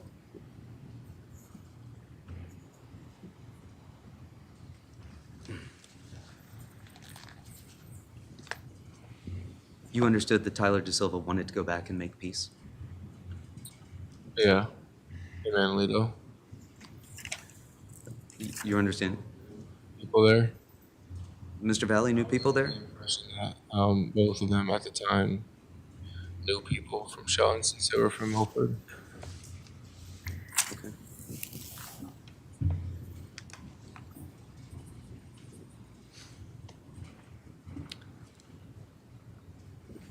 So you got back in the driver's seat, right? Yeah. You saw Mr. Valle go digging through the console to get the knife, right? You saw Mr. Valle go digging through the glove box to get the knife, right? You saw him tearing up the car to try and find the knife, right? You didn't see any of that, did you? No. You gave it to him? When he asked for it.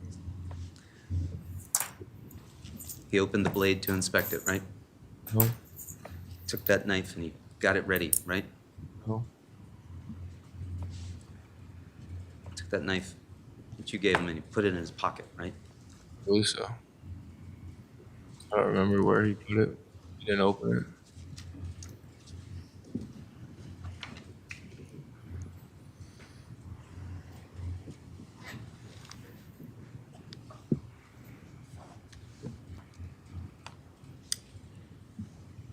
And you understood or felt like you needed to take Mr. De Silva back to 43 Laurel Glen Drive? I don't understand the question. Can you repeat that? You didn't say, I'm not taking you back to 43 Laurel Glen Drive, right?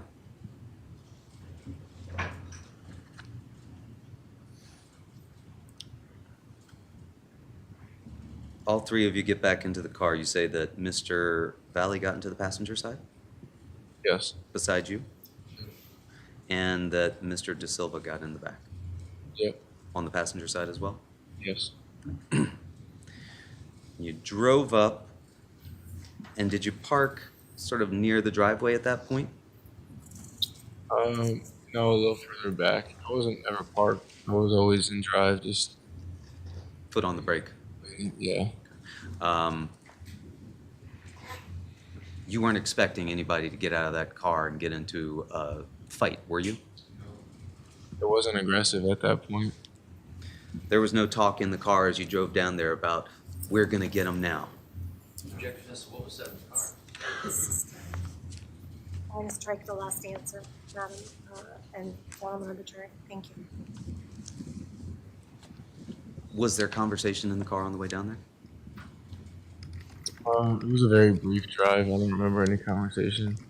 Nothing about what was occurring in the vehicle on the way down there led you to believe that there was about to be a fight, was there?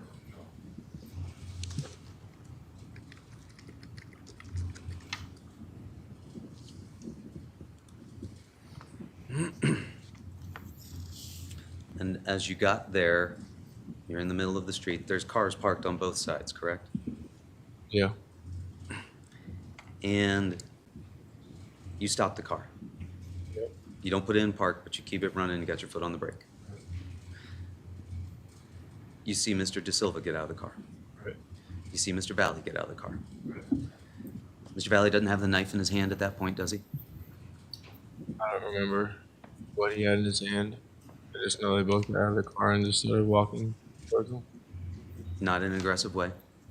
Not screaming threats at the people that are already in the yard, right?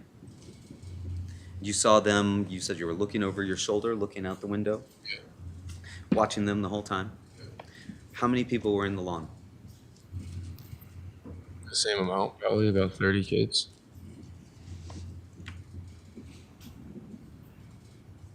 Your two friends get out and they walk up, right? You can see them approach these 30 kids. Those 30 kids swarm forward to meet them. Right. They start getting aggressive with these two kids, right? I don't remember getting aggressive until someone punched Lito. It was kind of cordial, I guess, initially. Okay. Maybe somebody in the crowd screaming or something, but it was just, it wasn't a fight at that point. Could you hear either of your friends screaming anything? No.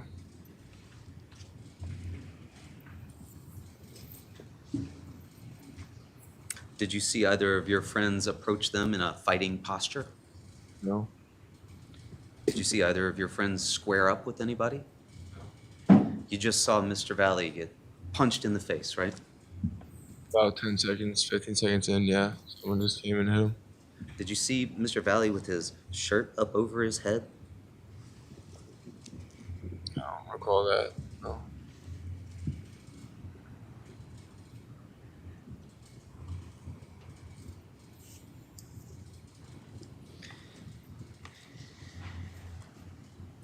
And you told us that once Mr. Valle got punched in the face, chaos broke out, right? Right. You couldn't see Mr. Valle anymore, could you? You couldn't see Mr. De Silva anymore, could you? But you could see bodies moving and rolling around, right? And it looked like 30 people had descended onto 2 people, did it not? Yeah, I did. You could see punching and kicking going on, could you not?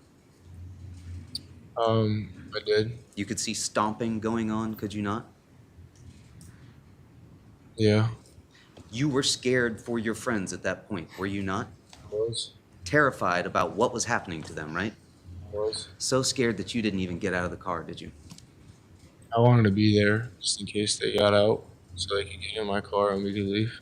You didn't want to go get into that scrum, did you? I felt like I'd be more helpful just as the way to escape rather than jump in. So I stayed in the car. You didn't know if your friends were going to come out of that fight, did you? I hope so. But you didn't know, did you? No. You didn't know what was going to happen when 30 took on 2, did you? No? That was practically the whole Shelton High School football team, wasn't it? That's fair to say, I guess. You were so scared, you didn't want to get out of that car, right? Objection asked and answered. Sustained. Because it was terrifying to watch, was it not? Objection asked and answered. Sustained.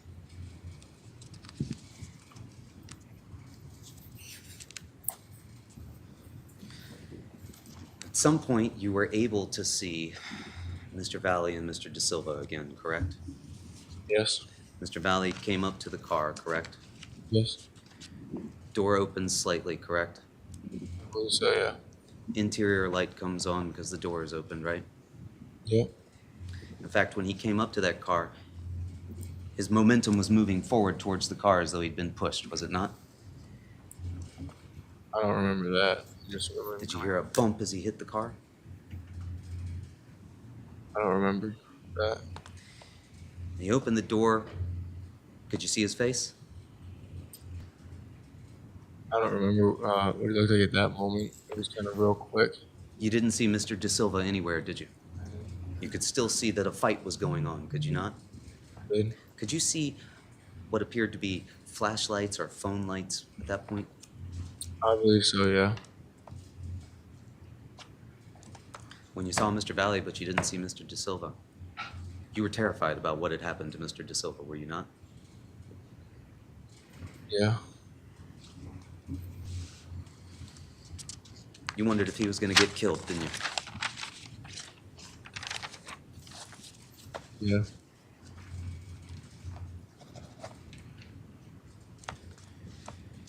And then you lost sight of Mr. Valle again as he headed back in towards the fight, right? Yeah.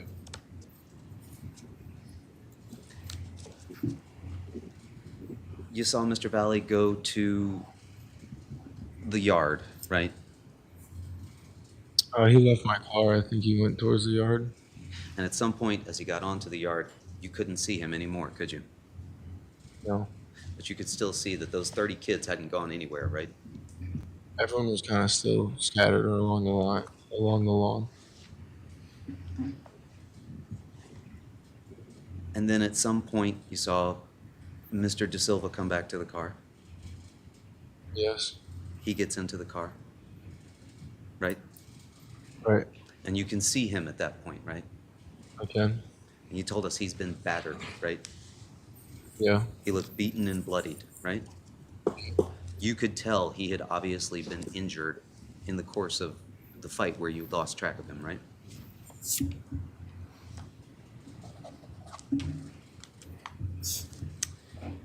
said Mr. Valle got back into the car, into the passenger seat, right? You said he was all distraught, right? Good. What was distraught about his face? It wasn't necessarily his face. He just got in and he was just in shock, I think, and he said, like, oh my fucking God, I think I just stabbed somebody, or I think I just stabbed people, or something along those lines. He didn't say, man, I just got us payback for what happened, right? Objection. Oh, No, he didn't. He didn't seem happy about what had happened. He seemed distraught.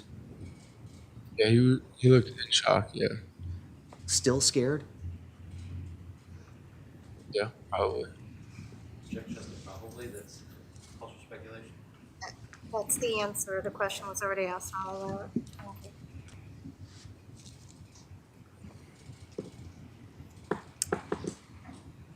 And then you took off down Laurel Glen Drive, right?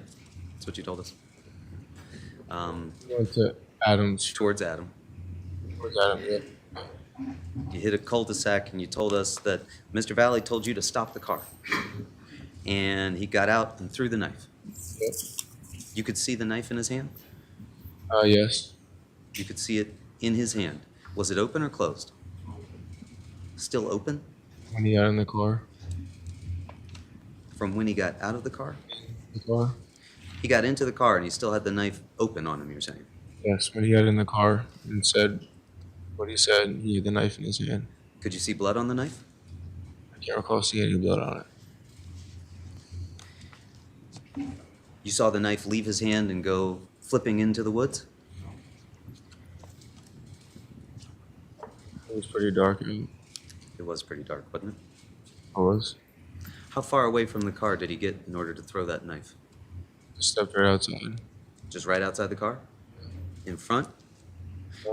I was angled parallel to the woods, so he just opened the door and stepped right out into it.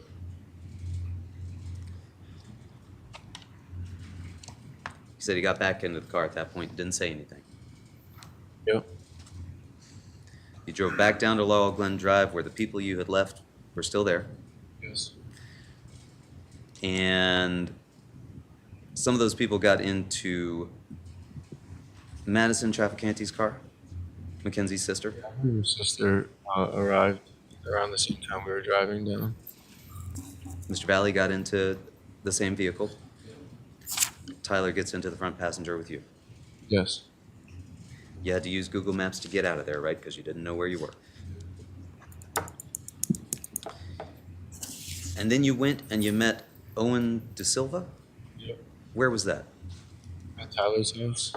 Tyler's house. And you said when you saw both Mr. Valle and Mr. De Silva, they were both beat up and bloodied up, right? Yeah. But there was no conversation in the car about what had happened. It was just, how are we going to get back at these guys? That was kind of what was going through my head almost. I'm not sure about Tyler, but that was a conversation we were talking about majority of the time. And you texted on this group chat, enjoy the hospital stay? I didn't know the severity of the situation. When Lito told me he stabbed somebody, I just assumed it wasn't anything major just because people were still texting in the group chat. Like the group chats were still flowing, like spamming after everything happened, so I just assumed that they just jumped us. Lito stabbed maybe someone in the leg or something. That was just my smirky response, I guess.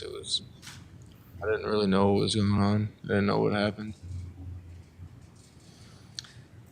You went home and you talked to your dad, and he said, this is more serious than what you think, son. Yeah, it was kind of that tone. Yeah. And when the cops called you on May 15th and said, we'd like to talk to you about this, you told them you weren't going to come in and talk to them, right? I wasn't on the phone. I believe that's something my dad probably said. You didn't go in and talk to them, right? You were worried about your involvement in this, right? Yes. And you waited 6 months until you got an agreement concerning prosecution in place before you talked to them, right? Yes, sir. And in fact, you did that right here in this courthouse, did you not? Yes. And after you got that, it's the first time that you talked to anybody about this, right? That is true. And you're telling us now today that you gave Mr. Valle the knife before driving everybody back down to 43 Laurel Glen Drive, right? Yes. And this prosecution agreement that you have, it's for complete immunity, right? From the events that happened on that day, yeah. You can't be prosecuted for anything that happened on May 14th, right? Not at this time, though. And those potential things that you might have been prosecuted for could be murder, right? I was told assault in the first degree or something along those lines. You would agree that the agreement itself talks about the homicide of James McGrath and the assaults on Thomas Connery Jr., Ryan Hines, and Faison Teal that took place on May 14th, right? That's correct. One of the things that you could be prosecuted for would be being an accessory to a murder, right? I think that's possible. And could be prosecuted for assaults, correct? I believe so. You could be possibly prosecuted for conspiracy to commit those things, correct? I guess so. And you've had what's explained to you, what's known as your maximum exposure explained to you, right? That if you were prosecuted for these things and if you were convicted of these things, you could spend your life in prison, correct? I guess so. Right? 60 years for accessory to murder, right? I guess so. 20 years for an assault in the first degree, right? Yep.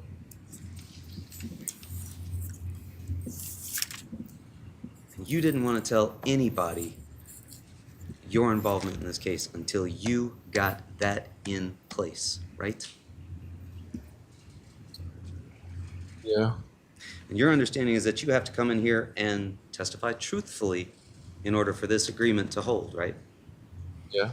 Your immunity from all those things depends upon who thinking that you testified truthfully. I think the state.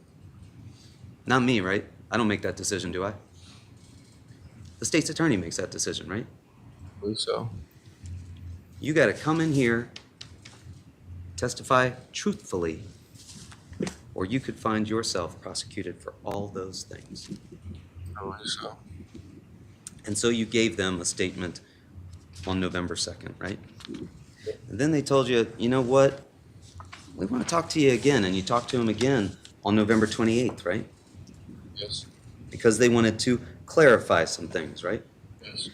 They wanted to clarify the timing of when the knife was exchanged, right? I believe so. And they wanted to clarify why your phone had been reset on October 1st, 2022, before you spoke to them, right? Factory reset, right? No.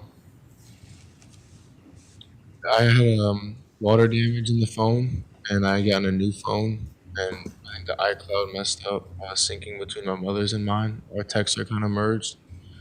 Nothing was deleted, but they couldn't find the group chat. I removed myself from the group chat after the event happened. So by the time you went and talked to the officers after you'd gotten your immunity agreement in place, your phone had been reset. It wasn't reset. It was a new phone altogether?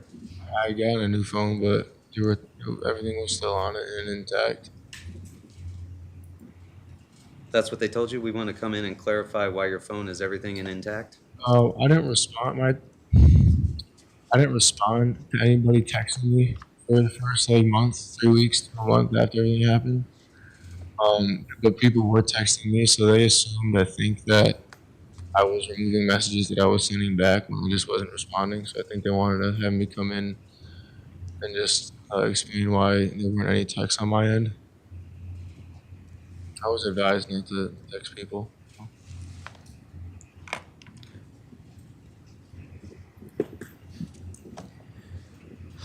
So, sir, you're coming in here and you're telling us, or trying to tell us, as close to what you told those officers, right?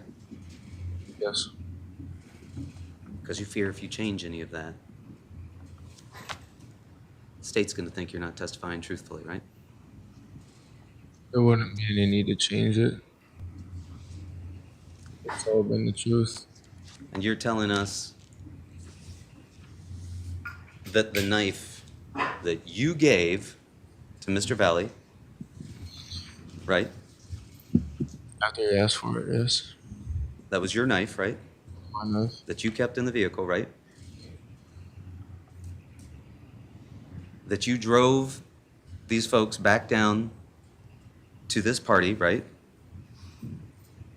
Yeah, Tyler and Lito. Tyler and Lito, right? After you gave them this knife, right? After I handed it to Lito, yeah.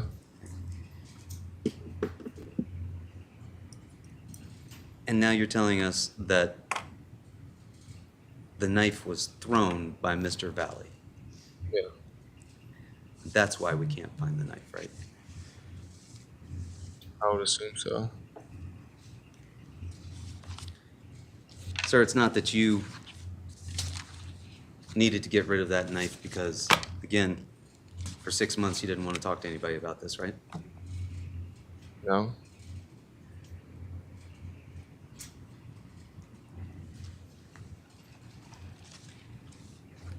Nothing further. Thank you.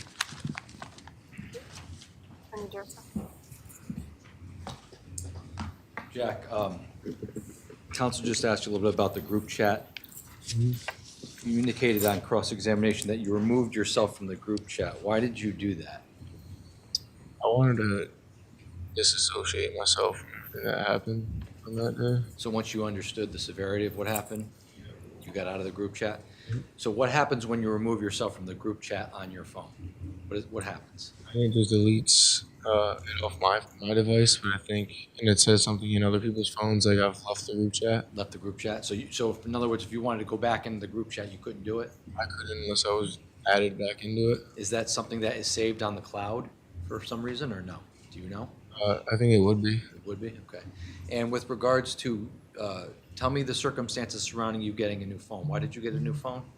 I think I'd gone to Block Island, or I'd gone somewhere for, like, to just get away, I think, and I'd walked in the waterway. They got water damage. It was fine, but the battery was draining, so I just brought it to Apple. It said I can repair it. It was water damage, so I needed to get a new phone. And when you got a new phone, did the contents of your old phone, was it saved in the cloud? And Yeah, there was like a SIM card, and I just used the same one. I'd gotten a new phone.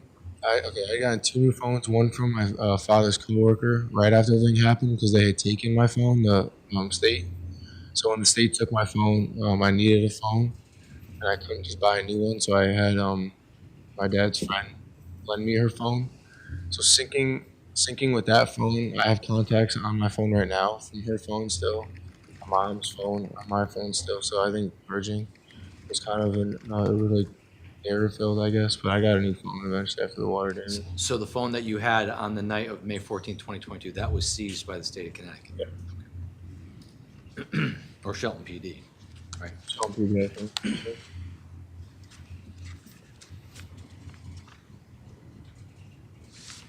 And with regards to, we were asked a little bit about going over to 43 Laurel Glen. When you were driving over there, you told people, or at least the discussion in the car was apparent that you were going there to fight. Yes. And what was your understanding about going there to fight? Did you think you were going to fight a couple kids? Yeah. It was going to be like a 3-on-3 fight? That's what I assumed it was. Right. Now, the fight back at Lazy Brook, that was 3-on-1, right? That was you, Lito, the defendant, and Tyler on Ryan Hines, right? Yeah. Right, so that wasn't really a fair fight, but you think you were gonna go to 43 Laurel Glen to kind of hash it out and have a fist fight? Right. Were you going there to going to 43 Laurel Glen to use any weapons in fight, or was it gonna be a fist fight? Fist fight.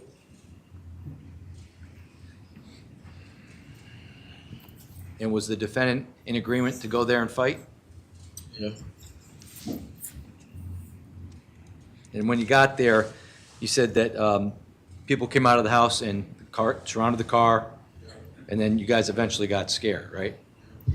And you left and you went down the street, right? And people who didn't want to be involved got out of the car, right? Yeah, I think everyone got out of the car. But at some point, when you were down the street, do you know whether or not people from the Shelton crew came down to talk to or confront anybody down the street? I think they did. They did, right? And was the defendant out of the car at that point? Yeah, And was Tyler out of the car at that point? it was. And was there any physical altercation down the street at that point when people were out of the car?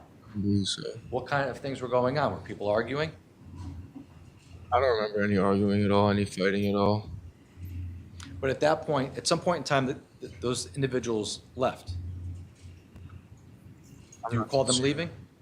What do you recall about down the street? Coming back down the street, and then getting out of the car, and then looking at the damage after I had driven down the street. And do you recall where the Shelton kids were at that moment in time or no? I recall where they were. Okay.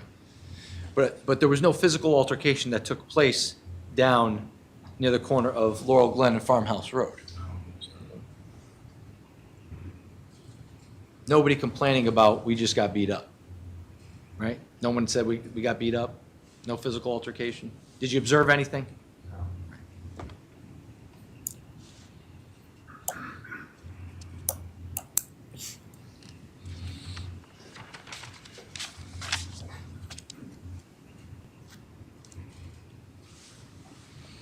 And you indicated that when the defendant asked for the knife, he was more aggressive, more angry with his demeanor. What do you mean by that? He was just, you could tell he was angry. Was he mad, pissed off? Yeah.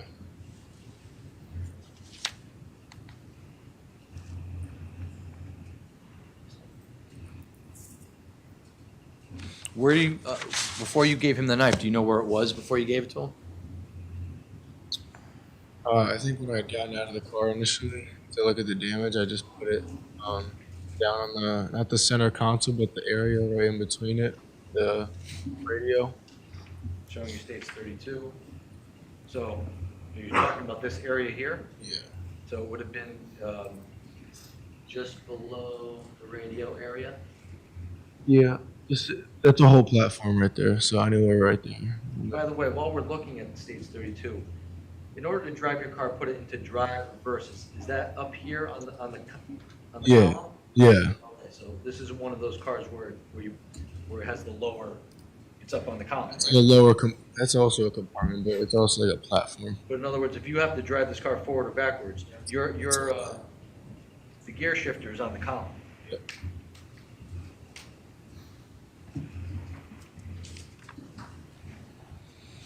Now, when you indicated that after you got out of the car, you assessed the damage, the defendant asks for the knife, there's this conversation, and you agree to go back down to 43 Laurel Glen? Yes. You could have left Laurel Glen at that point, right? Yeah. You could have driven the other way? Could you have? I thought it was a dead end.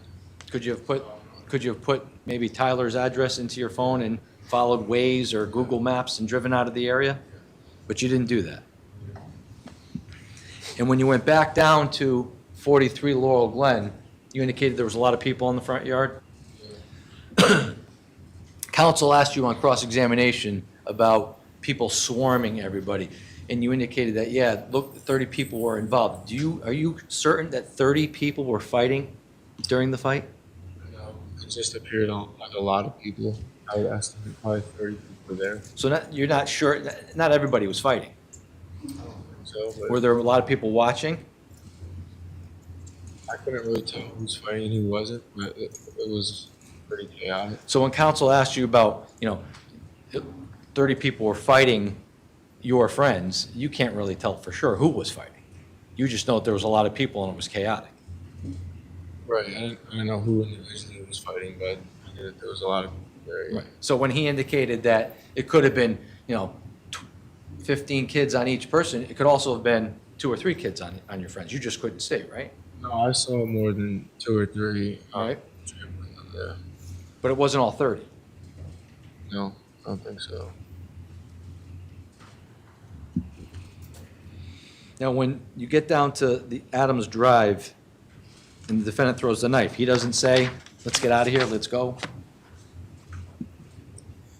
That's possible, but I don't remember the conversation. Really. Now, with regards to your immunity agreement that the defense counsel brings up, did the state of Connecticut approach you about your testimony in this case? I believe so. I think my attorney did. Your attorney approached us I believe so, yeah. because you had information for us. Yep. And with regards to your exposure in the case, was it explained to you that you could be paroled on certain crimes if you were convicted because of your age? I believe so. Yeah.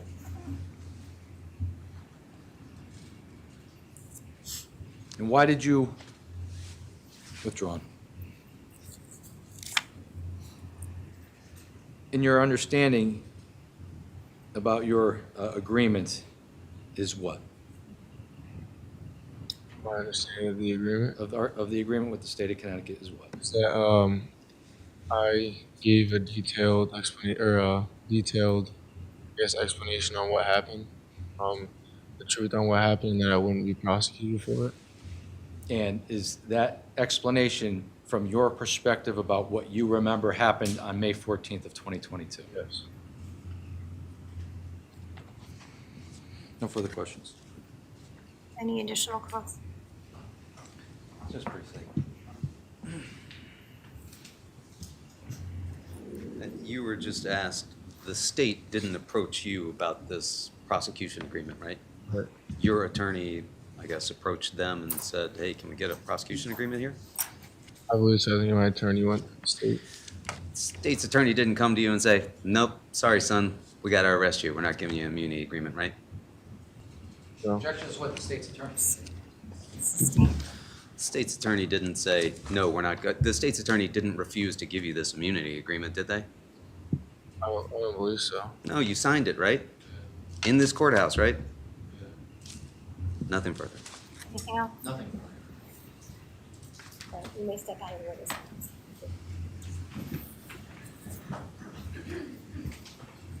All right, ladies and gentlemen, the jury, yesterday I indicated that it would be a half day today, so we are preparing to adjourn. I'm just going to once again remind you to abide by the rule of jury conduct that I just have described to you again at the beginning of the trial and as we've been going through the trial, just highlighting, please try to stay away from media.